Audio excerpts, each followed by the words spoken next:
শুভ সকাল বন্ধুরা, কেমন আছো তোমরা সবাই? ক্রেজি রূপা ব্লগের আরো একটি ভিডিওতে তোমাদের সকলকে স্বাগত জানাই। বাজে এখন সকাল 7:30 কি 7:45 মতো হবে।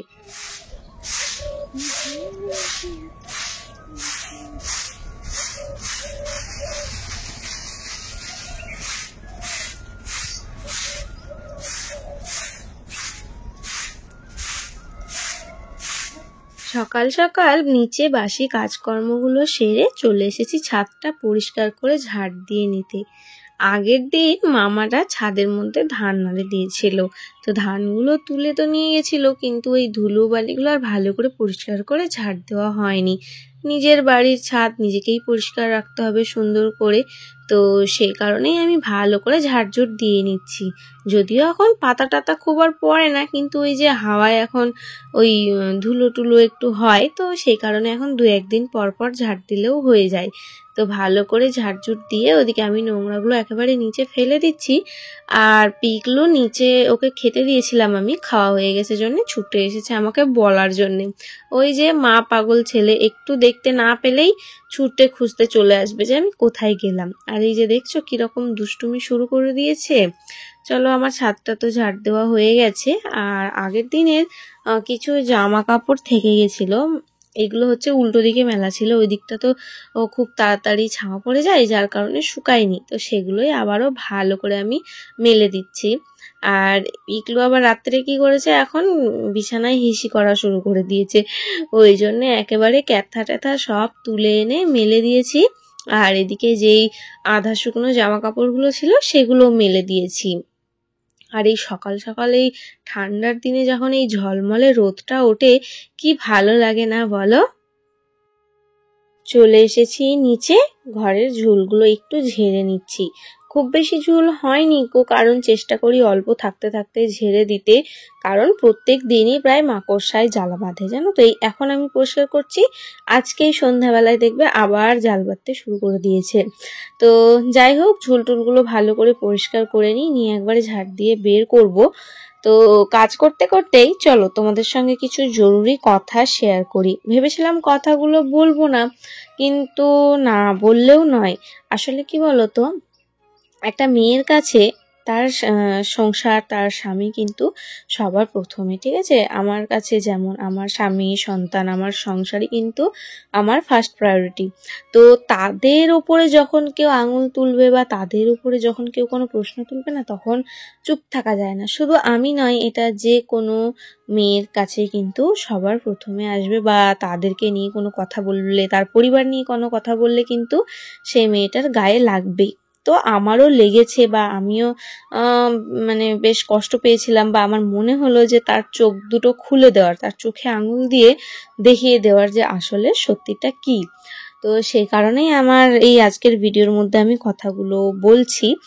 ভেবেছিলাম এক্সট্রা একটা ভিডিওর মধ্যেই তোমাদেরকে সরাসরি আমি উত্তরটা দেব, আবার ভাবলাম যে না থাক, ফালতু কিছু মানুষের নেগেটিভ কমেন্টের জন্যে তোমরা যারা বাকিরা আমাকে ভালোবাসো, তাদের সামনে ওই কথাগুলো মানে এক্সট্রা ভাবে বলার দরকার নেই, তোমরা এভাবেই বুঝবে।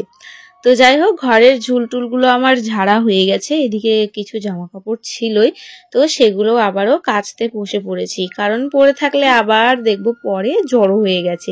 চলো ধোয়াধাই করে নিই, আর তার সাথে সাথে তোমাদেরকে সব কথাগুলো খুলে বলি।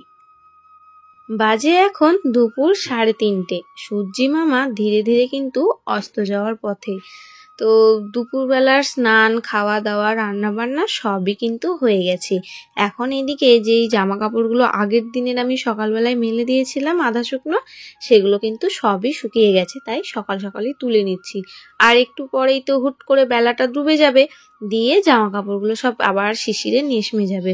তো যার কারণে একটু গরম থাকতে থাকতেই তুলে নিই। আর যেগুলো সকালে কেচে দিলাম সেগুলো কিন্তু এখনো শুকায়নি, ওগুলো সন্ধ্যা হওয়ার আগে আগে তুলে এক সাইডে রেখে দেবো, আবার পরের দিন মেলতে হবে। আর এই যে ছাদের মধ্যে মাদুর পাতা দেখছো, এখন তো ছাদে ওই মানুষ একটু রোদ খুঁজে বেড়ায়, তো সেই স্নান ধান করে তো একদম রোদের মধ্যে এসে তেল টেল মাখা সবকিছু আমাদের এই ছাদেই হয়। পিকলুকে খাওয়ানো বলো, একটু বসে গল্প করা, আড্ডা দেওয়া, সব এখন এই ছাদের মধ্যেই। তো যার কারণেই এই মাদুরটা বিছানো রয়েছে। তো যাই হোক, একটু ওই গোপাল পুজোর যে গোটা 5 ফল দিয়েছিলাম সেই আপেল ছিল, সেটাই পিকলুকে একটা খেতে দিয়েছিলাম আর আমি একটা নিয়ে খাচ্ছিলাম। তো চলো মাদুর টাদুর সব গোছগাছ করে নিচে নিয়ে যাই, নিচেও আরো অনেক কাজ আছে। আর যেটা তোমাদেরকে বলার জন্য আজকের আমার ভিডিওটা, সেই কথাগুলো এবার খুলে বলি তোমাদেরকে। তো তার আগে এই যে আমার ঘরটার অবস্থা দেখে নাও। হ্যাঁ, মানে ঘরটা দেখো কি অবস্থা হয়ে আছে। এদিকে বিছানা ক্যাথা বলো, ক্যাথা ট্যাথাগুলো সব নামিয়ে এনেছি। টেবিলটা মানে আমি বলতে হয় না, আমার নিজের নিন্দা আমি নিজেই করছি। যদি কোনো অগোছালোর কম্পিটিশন হতো না, আমার মনে হয় আমি প্রথম পুরস্কারটা পেতাম, মানে এলোমেলো থাকার দিক থেকে। আমি চাই না, কিন্তু না করে উঠতে পারি না। তো যাই হোক, চলো এটাকেই গোছাই আর তোমাদের সঙ্গে সেই কথাগুলো শেয়ার করি। তো বিষয়টা হচ্ছে আজকে আমার বরকে নিয়ে, ঠিক আছে? মানে তোমরা তো সবাই জানো আমি মুসলিম ঘরের মেয়ে, হিন্দু ছেলেকে বিয়ে করেছি। তো এটা নিয়ে না অনেকের তো অনেক প্রবলেম ছিলই ছিল, এখন আমার বরকে নিয়ে অনেকের প্রবলেম হয়েছে। আমাকে নিয়ে সমস্যা দূর হলেও আমার হাজব্যান্ডকে নিয়ে ওদের সমস্যাটা দেখা দিয়েছে। তো সমস্যা হলো, এত এত কমেন্টগুলো এসেছে, তার মধ্যে কিছু কিছু আমি স্ক্রিনশট মেরে রেখেছি, তোমাদের সঙ্গে শেয়ার করলাম। কিছু কিছুগুলো না আমি হচ্ছে রিপোর্ট মেরেছি, ওগুলো মুখে আনার মতো নয় বা এখানে শো করার মতোও নয়। আমার ভিডিওটাই স্ট্রাইক পড়ে যাবে একটা মানে কমেন্টের জন্যে। তো আমাকে মানে প্রশ্ন করা হয়েছে যে আমি কি দেখে ওকে ভালোবেসেছি, মানে আমি কি দেখে হিন্দু ছেলেকে বিয়ে করলাম। হ্যাঁ, মানে ছেলে তো পুরো বাচাল, কি দেখে ওর ভালো মানে ওকে ভালোবাসলে, ওর মুখের যে ছিরি এই ছেলের জন্য তুমি ধর্ম ত্যাগ করলে, এরকম অনেক অনেক রকমের ব্লা ব্লা এগুলা, মানে আমার বরকে নিয়ে এইসব নেগেটিভ কমেন্টগুলো করা আছে। তো তাদের জন্যই এই উত্তরটা আমি আজকে দিচ্ছি।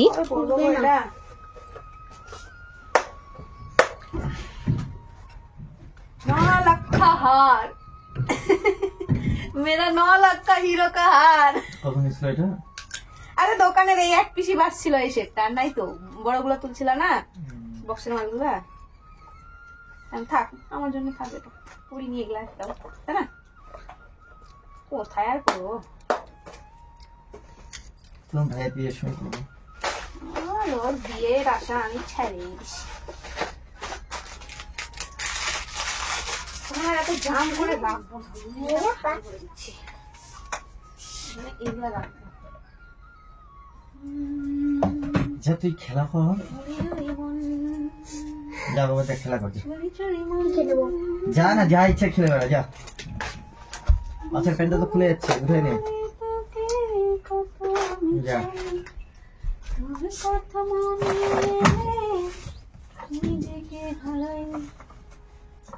এতগুলা বাল্ব বাড়িতে জড়ো হয়ে গেছে, এগুলা কি আর হবে না? কিছু বুঝতে পারছি না তো, মানে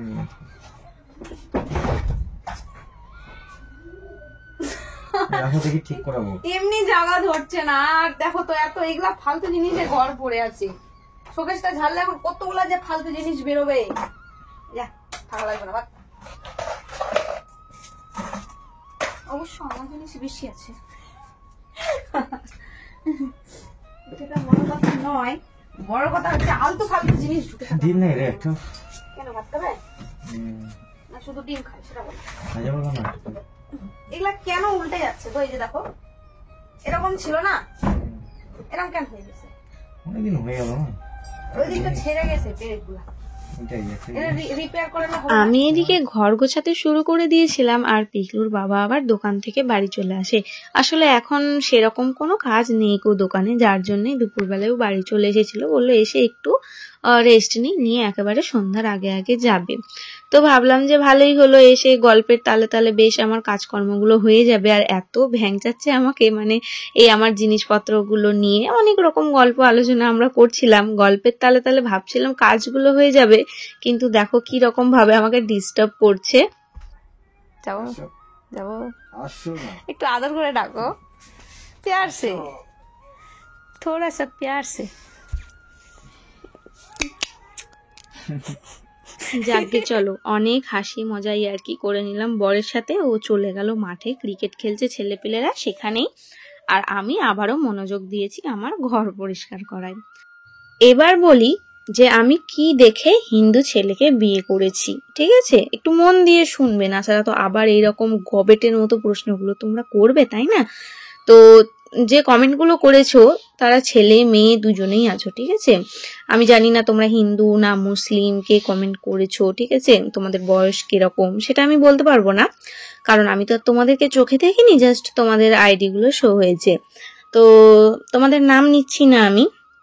এবার দেখো, আমি কিন্তু প্রথমেই যেটা বলবো, আমি কোনো কিছু দেখে কিন্তু আমি এই ছেলেটাকে বিয়ে করিনি। হ্যাঁ, আমি জানতাম যে ও হিন্দু, তবে আমি কিন্তু অন্য মানে একভাবে তাকাইনি যে ও দেখতে কেমন, ওর বাড়িঘর কেমন, ঠিক আছে, বা ওর ফ্যামিলি ব্যাকগ্রাউন্ড কি, আমি কিন্তু কোনো কিছু দেখিনি। সত্যি কথা বলতে আমি এটাও জানতাম না যে ওর পাকা বাড়ি না টিনের বাড়ি, বা ওর বাড়িতে বাথরুম আছে না নেই, ওরা আদৌ কয় ভাই, বা অনেক কিছু। মানুষ তো একটা মানুষের সঙ্গে সম্পর্কে যাওয়ার আগে বা বিয়ে থাওয়া করার আগে তার বিষয়ে তো সবকিছু জানে, জেনে শুনে বুঝে খোঁজ খবর নিয়ে তারপরে তো মানুষ বিয়েটা দেয় বা বিয়েটা করে। আমি কিন্তু কিচ্ছু করিনি, জানো তো। আমি শুধু ওই মানুষটাকে ভালোবেসেছি। আমি দেখতে যাইনি যে ওর কোটি কোটি টাকা আছে না বড় বিজনেস আছে না কি আছে, কোনো কিছুর দিকে কিন্তু আমি তাকাইনি, ঠিক আছে? তো হয়তো তোমাদের সেই স্বভাবটা আছে, আর যারা এই সব দেখে বিয়ে করে না তারা সেই মানুষটাকে বিয়ে করে না বা সেই মানুষটার সঙ্গে সম্পর্কে যায় না। তার ওই বড় বাড়ি, তার বড় গাড়ি, বড় বড় তার ওই বড় ব্যাংক ব্যালেন্স, এইসবকে বিয়ে করে। তো আমি সেটা চাইনি, আমি শুধু চেয়েছি ওই মানুষটাকে। আর একটা মেয়ের ভালো থাকার জন্যে বা জীবনে সুখে শান্তিতে থাকার জন্য কিন্তু যেটুকু পর্যাপ্ত প্রয়োজন সেটুকু ও আমার খেয়াল রাখে। হ্যাঁ, হতে পারে আমাদের বিশাল বড় বাড়ি নেই, টাইলস বসানো, ঝাঁ চকচকা, বা আমাকে হয়তো ও সেই 2000-3000 টাকা দামি দামি শাড়িগুলো হয়তো দিতে পারে না, প্রতিদিন হয়তো রেস্টুরেন্টে খাওয়াতে নিয়ে যেতে পারে না, কিন্তু বেঁচে থাকার জন্য যে মানসিক শান্তিটা বা ভালো থাকার জন্য যে জিনিসটা প্রয়োজন সেটা ও খুব ভালোভাবে আমার খেয়াল রাখে, বা সেই প্রয়োজনগুলো আমার সে পূরণ করে। আমার কখনো কোনো কিছুর ঘাটতি হতে দেয় না, বা আমাকে কোনো অভাব অনটন বুঝতে দেয় না। আর আমার বর দেখতে কেমন বা ওর চেহারার কি ছিরি, তোমরা ওকে কোন চোখে দেখো, তাতে আমার কিচ্ছু যায় আসে না, বুঝলে তো? কারণ ওকে আমার জীবন সঙ্গী হিসেবে পেয়ে না আমি নিজেকে অনেক ভাগ্যবতী মনে করি। My husband is a best husband in this world. বুঝেছো? আশা করছি আর কিছু বলতে হবে না।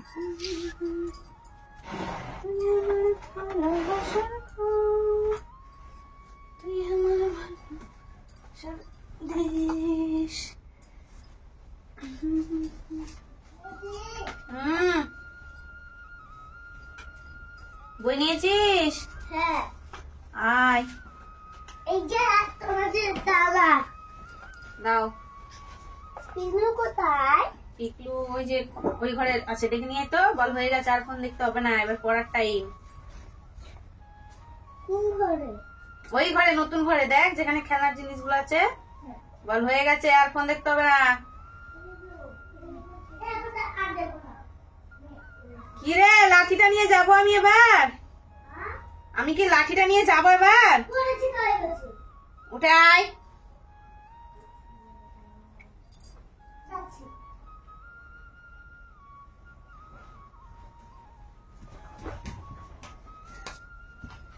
মোবাইলে হাত লাগাই, এখানে থাকলো।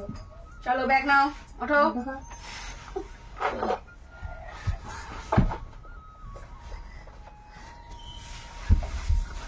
যাই হোক, কাজকর্ম আমার সমস্তটা হয়ে গেছে। এখন বাজে প্রায় বিকেল 4:45 মতো।